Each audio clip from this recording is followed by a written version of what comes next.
È un'iniziativa che parte, devo dire, da una legge, da un articolo di finanziaria, proprio l'articolo 1 di una finanziaria del 2008, quindi dal 2009 di fatto operativa, che appunto prevedeva, in collaborazione con tutte le istituzioni pubbliche, con le forze dell'ordine, con i medici di medicina generale, con i pronto soccorsi, di poter affrontare il grave problema della violenza che viene subita dalle donne in famiglia, perché avevamo dati allarmanti, assai preoccupanti nel nostro Veneto, che non è vero che ha un livello di graduatoria sicuramente non dignitoso, ma questo non perché il Veneto sia una regione che meno rispetta le proprie donne, assolutamente, ma perché indubbiamente vi è una coscienza diversa da parte di donne emancipate che ovviamente denunciano la violenza subita, e quindi i dati e le percentuali salgono rispetto ad altre regioni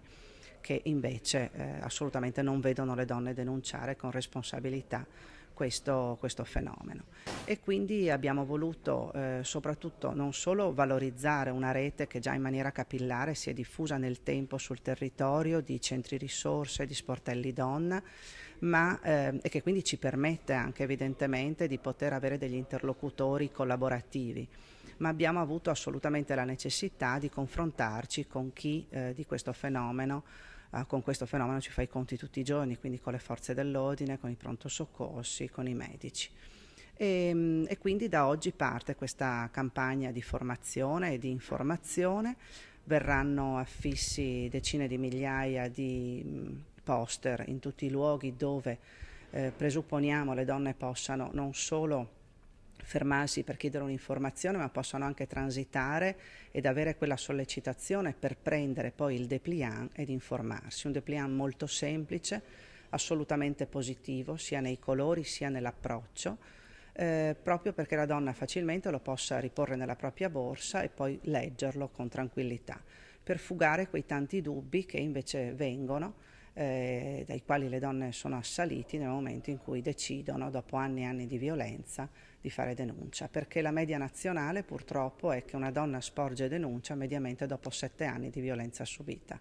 Questo vuol dire che dopo 7 anni si è assolutamente distrutte psicologicamente, fisicamente, quindi non con quella forza, con quella dignità, con quella lucidità anche di poter sapere qual è il percorso da svolgere, soprattutto per dare garanzia ai propri figli, perché uno dei nodi verso i quali la donna maggiormente ha timore in qualche modo nello sporgere denuncia è il futuro dei bambini, il futuro dei figli, specie se minori, che cosa comporta, quali rischi, quali non sicurezze offrirà il fatto di portarli fuori di famiglia,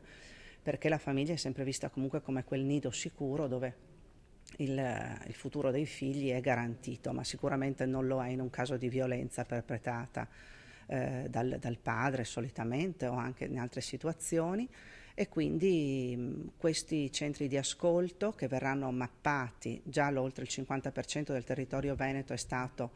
mappato, e quindi vi saranno i centri di ascolto, vi saranno appunto i centri di accoglienza, poi i centri per minori, dove la donna troverà un temporaneo rifugio sicuro, dove poter riorganizzare la propria vita, dove poter avere accanto tutte le sicurezze legali, le sicurezze anche di affrontare problemi di occupazione, qualora la donna non avesse lavoro, perché questo è un altro dei tanti problemi. Le donne che non hanno un lavoro difficilmente abbandonano la famiglia perché non hanno la sicurezza economica per farlo. E quindi sono tantissimi i problemi da dover affrontare, bisogna farlo con assoluta determinazione ma anche con grande competenza, non ci si può assolutamente né improvvisare né lanciare in una campagna così importante, così delicata, non sapendo dove si deve arrivare. Noi lo sappiamo con precisione, vi sarà